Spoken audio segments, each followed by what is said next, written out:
Dëgjorit, a ka pas vjedhje, a s'ka pas vjedhje. A ka pasur manipulim, a nuk ka pasur manipulim. Bedri Hamza duhet ta qartësoj këtë pozicion politik. Dhe nëse ajo është i bindur që ka pas manipulim dhe e sakrifikon këtë temë për arsye të një interesit për arsye të një interesi më të madh, siç mund të konsiderohet shtetëror, kjo është pajtim me sakrifikimin e demokracisë. E lexova me qëllim. Me qëllim për ta noterizuar. Ato që e thashëm, kështu që kjo flet në këtë drejtim mbi kaosin si në ndodhet edhe është ka operon aktualisht. Ka kompozitet. U vëllën votat apo nuk u vëllën tash?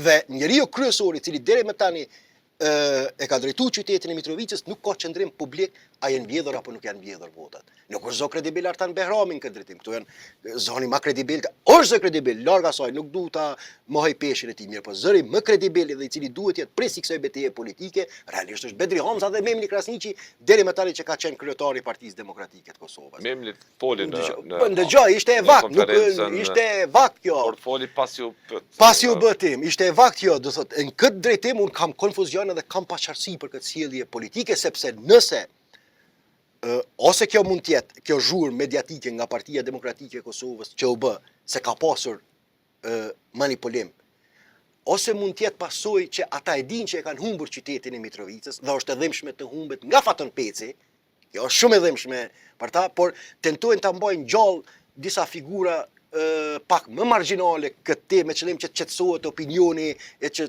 të qetësohet frustrimi politik që ne nuk e humbëm Mitrovicën në mënyrë demokratike, por me manipulim, ose nëse janë bindur që ka pas manipulim dhe sakrifikojnë këtë temë. Nëse është këtë qëllim, nuk është që nuk ja kanë arritur. Po në dashurit në betë shihetën, unë vish disa skema, po janë.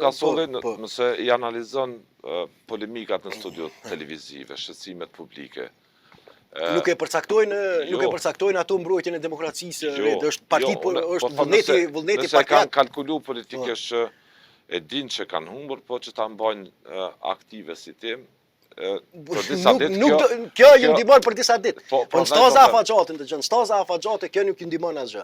Në staza afatgjate kjo do ta shtrojë rrugën, prapë po them, sepse këtu janë dy paradigma të mëdha politike që duhet të përplasen. A është mbrojtja e demokracisë interesi më madhor shtetëror i këtij vendi, apo manipulimi i saj sipas interpretimit të Albin Kurtit që lejohet edhe të manipulohet demokracia për hir të shpëtimit të shtetit. Se Albin Kurti fitoren Mitrovicë e ka portretizuar si shpëtim i sovranitetit shtetëror. Tash këto janë dy paradigma. PDK-ja është e paaftë dhe pa diskurs dhe pa koncept politik mu ballafaqu, nëse vazhdon me këtë sjellje, mu ballafaqu me këtë temë të madhe politike. Ju kërkoni qëndrim të qartë, të ndershëm e të sinqertë. Ne jemi pajtu që me jetu në demokraci. Apo nuk u vëllën vota?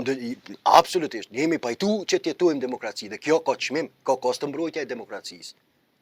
Mbrojtja nuk mirëmbahet vetë demokracia.